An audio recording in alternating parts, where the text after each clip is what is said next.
Hey everyone, thank you so much for being here. Happy hump day. So I have some exciting stuff for you today. So in the past few weeks, I've been helping a whole lot of people finance a whole lot of vehicles.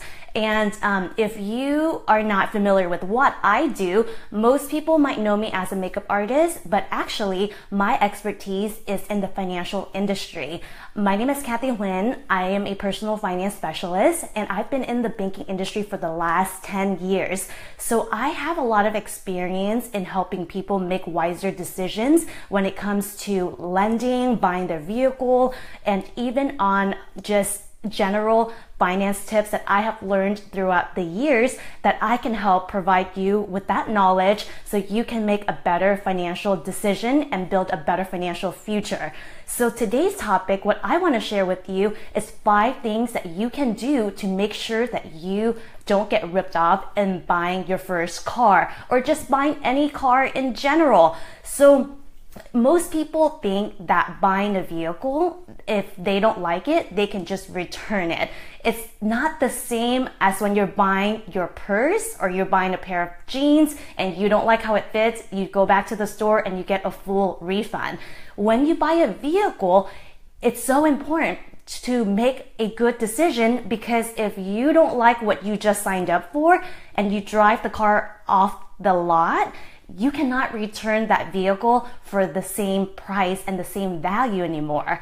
The reason being is because when you drive the vehicle off the dealer's lot, the car is now depreciating in value. So even if you come back to the dealership and say, I don't like it, they can still take back the car, but you're not going to get your full money back. You're not going to get the full value of the car back. So that's why it's so important that if you are buying your first vehicle, that you make sure you do these 5 steps so that you don't get ripped off or tied up in a deal that is not a good one.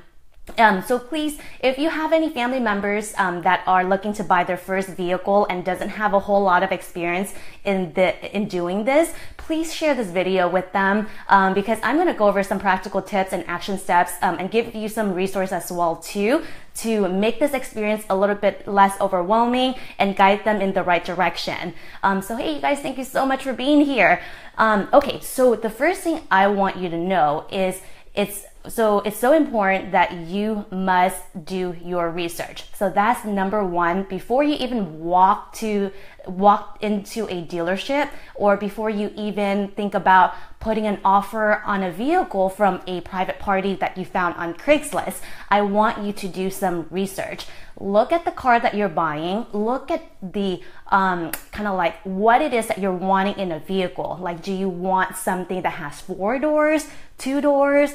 What kind of interior do you want? So make sure that you search around and find the vehicle that you think you would want. And the next step, what you want to do in part of your research is look for different pricing over different over like a 15-mile radius, to see what other dealerships and what other people are buying your car for.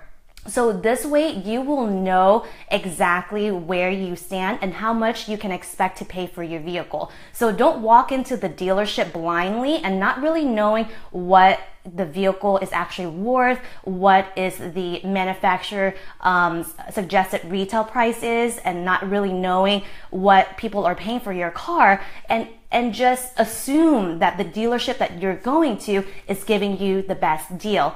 I can almost guarantee you 90% of the time, if you don't know where you stand or what the car is worth, the dealership isn't going to be the first to say, I'm going to give you the lowest price for your car. So you have to think about it as it's still a business transaction. And I've been in sales almost all of my adult life. So I know what it's like. There's always going to be that conflict of interest. So the more you pay for that vehicle, the more that the dealership will make on a commission on what you pay. So there's really no reason for them to give you a vehicle at a cheaper price. So that's where you have to do your research, because the more information you know, the more leverage you will have in negotiating the price.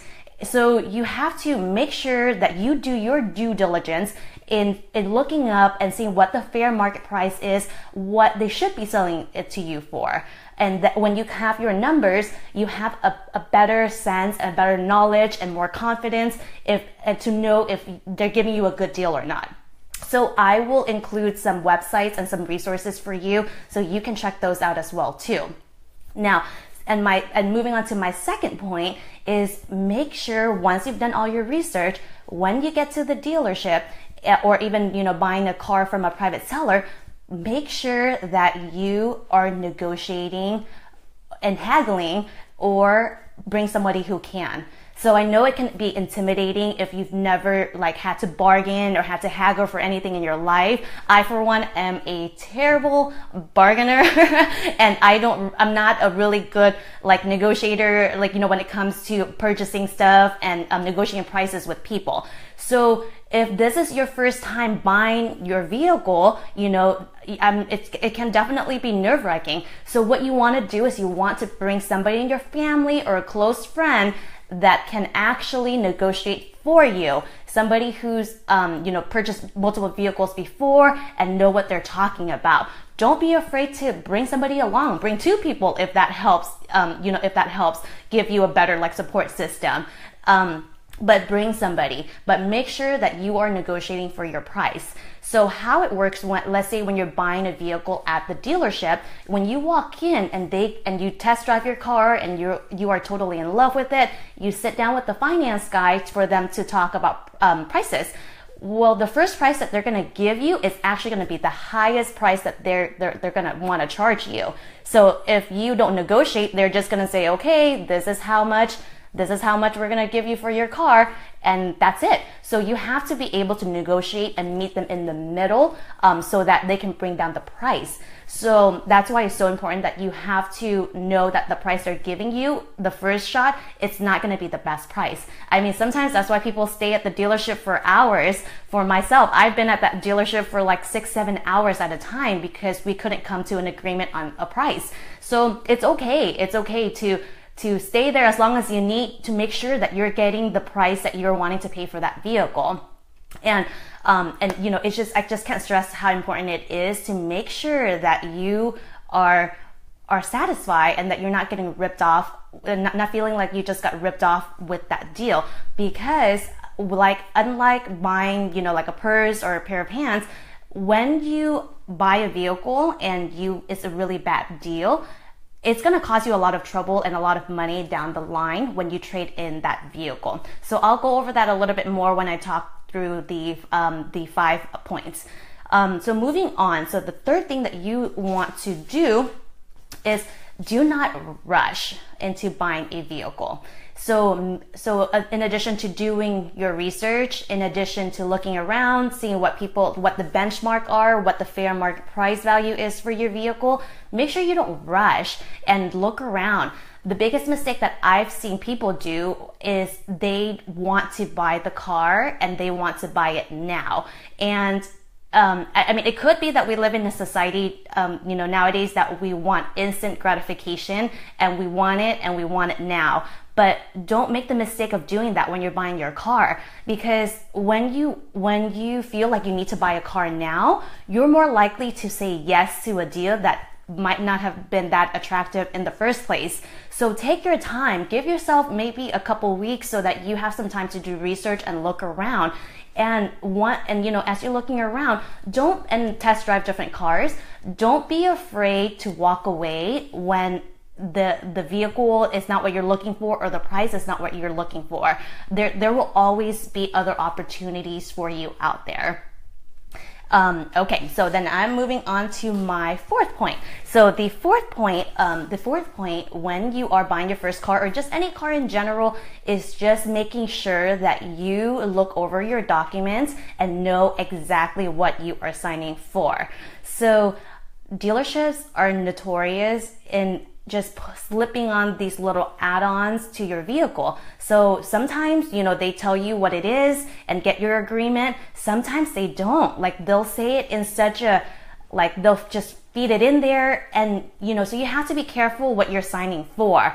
My suggestion is you have to look at your purchase contract before you sign. Look through every single line and ask questions if you don't know what is on there. Because from what I've seen in my experience, because I do a lot of vehicle financing, and a lot of times when I ask the client, did you sign up for let's say an extended warranty for your vehicle because there's an extra $1,000 charge here, they would say, what is that? I don't know what that is. But it's just so funny is because they just came from the dealership and they didn't know what that extra charge was. They assumed that whatever the out of the door price was given to them is correct, and that the dealer, the salesman was honest in disclosing everything that was on there. And that's not always the case. I mean, I don't have anything against car salesmen. I've been in sales all my life too. It's not that. It's the fact that sometimes you have a conversation and you're at the dealership for a very long period of time. You sort of lose track of all of the things that they throw at you. And that could be misunderstood for your agreement in wanting to purchase that additional add-on. So the point is, make sure before you sign your purchase contract, make sure you look through every single line of that contract and understand every charge and every fee that's on there. If you don't understand it, don't hesitate to ask. This is something that you're going to be stuck paying for the next few years. So don't be shy about it. You rather know now than have to go to through the hassle of finding out later and having to reverse the contract and redoing the whole thing. So keep in mind just making sure that you look and know what you're signing for. And for those of you who are not buying a vehicle at the dealership and you're buying it from a private seller, make sure that you are looking at the title, and the person who is selling you the vehicle and the person who you're paying is the same person that's on the title.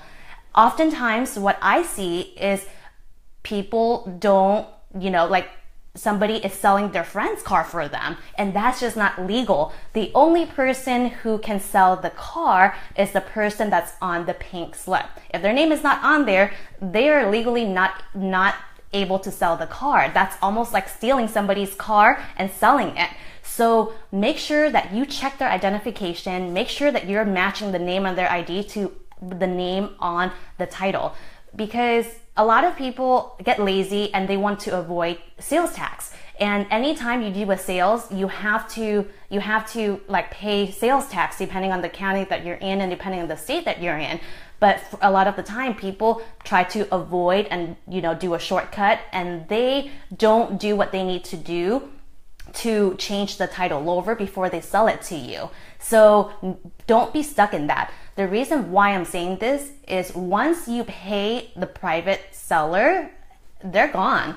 You can't get a hold of them, and there's a good chance that you can't even return the car. So if you pay them and they're not even the rightful owner to that car, you're gonna have a lot of issues at the DMV when you go down there to register your name to the title. So don't let that happen to you. If the deal feels a little bit shady, and they try to convince you that they can sell the vehicle, if you're unsure, reach out to your DMV department in your state, and they can tell you what's legal and what's not. But if it's okay to walk away if the deal doesn't feel right, because I can tell you from experience, I've helped so many people struggle with this because they just want to get the car and they want to get it now, but they're not paying attention to like what happened if they can't put the name of the vehicle in their name. So that's something that you also want to pay attention to as well. And the last thing I have for you is make sure that you can put some cash down on your vehicle. If you can do 10 to 20%, that would actually be a good place to start. And what I mean by cash down is if you're buying a vehicle for $5,000, make sure that you put $500 down towards the car so that you're not borrowing so much from the bank. The reason why I say that is, as you know, in cars, they're not a good investment because they don't go up in value. The only thing that happens is the car depreciate in value over time. So if you put some cash down from the beginning when you buy your vehicle, you can actually kind of keep some of the equity on your vehicle as it depreciates over time. And it serves two purposes. You know, one is when you sell your vehicle back to like a dealership, you're not going to have what they call like a negative equity. A negative equity is when you owe more from the bank than what the car is actually worth. And that typically happens when you don't put any cash down on your vehicle and your vehicle is depreciating much faster than you're paying the loan. So by putting some cash down to your vehicle from the beginning, you can avoid having that issue later on when you go and trade in your car. So those are the 5 things that I have for you. And so I hope that you can share this with your family or somebody you know that's looking to buy their first car, because these are the most common mistakes that I've seen, and it can definitely be costly down the line, especially when you go and you try to trade in this car, or you try to go and sell this car to somebody and realize you don't really have any value left in it. Don't be stuck in a bad deal and don't get ripped off, because a lot of people do because they haven't done their research. Also too, I will also put a link to a PDF file with all of these 5 steps that I went over so that you can share with your family and friends who need this help. Thank you so much, guys, for being here. Hey, Tracy. Hey, Jen. So if you guys like my content, and I would love for you to like my page, and I have more coming that I will be able to share a little bit more in the next couple of weeks. So thank you so much, guys, and I will talk to you soon. Bye.